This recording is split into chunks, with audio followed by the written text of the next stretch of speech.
Hey, what's up everyone, Morey Croson here, and today we're going to be going over one key thing that should make a huge difference in your overall sprinting performance. So as always, if you like the information, go ahead and click that thumbs up down below. Subscribe to the channel if you haven't already, and if you have any questions, comments, recommendations, go ahead and leave those down below. We're going to hop in the video right now.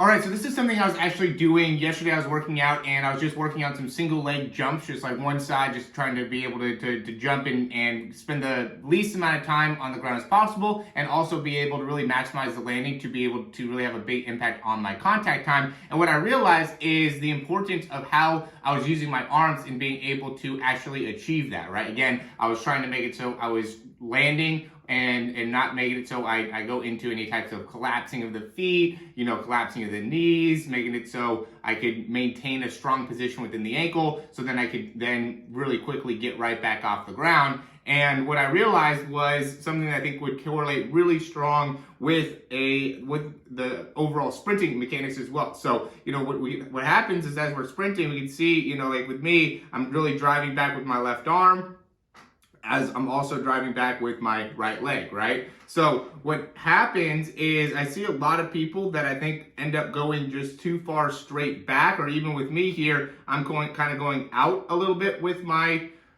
arm there as I'm landing. And so basically what happens is whatever way my hand or my arm is moving is going to be the same type of direction my foot's going to end up. So if I'm allowing my arm to go out to the side, right, or if I'm really just focusing on going back, now my foot is going to either absorb that weight, further back, or it's going to absorb to the inside. Okay, and that is going to cause a collapse, potential collapse in the foot, or it's going to make it so I spend more time on the ground, right? So what I was realizing is that the more I can get my arm to be going up, the easier it would make the landing phase on my foot, then make it so then I could transition right back off of the ground very quickly and effectively. So I think that's going to be a critical thing to be able to understand, is being able to drive your arm back and up in a way to make it so you're able to generate a lot of force through the ground, as well as make it so you can really have a strong foot contact time and get the foot right back off the ground very quickly. Really be aware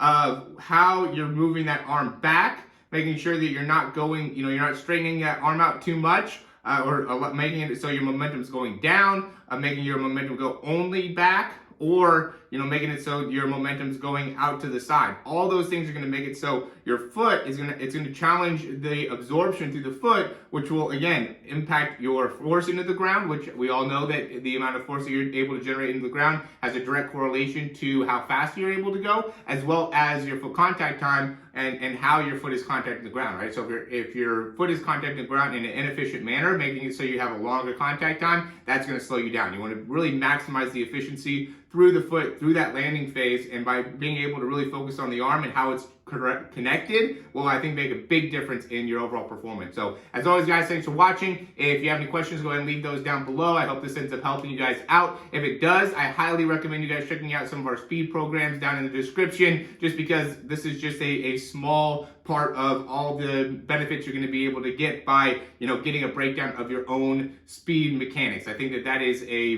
big thing that people are missing, is just having a coach that can really look at the biomechanics of their overall speed, whether it's the start phase, the drive phase, or the top end speed phase. And if you don't have that, if you don't have the ability to get a coach that's kind of giving you the direction of what you need to focus on and how to improve it, you're not going to get any significant changes in your speed performance. So you need to have something very specific that you're working on and be able to make incremental growth in that area in order to see big improvements in the speed. I know for me, I went from 60 miles an hour to 22 miles an hour, and a lot of it just had to go into, for me, building a lot of strength and power was a big thing, but another thing was also really getting into the technique of how to run efficiently and effectively. And by doing that, again, was able to get to 22 miles an hour, and I'm still going to try to get to 23 miles an hour. So it's just a consistent upgrade of what your performance can be and will be when you really concentrate on that technique. So thanks for watching, guys. We'll talk to you soon.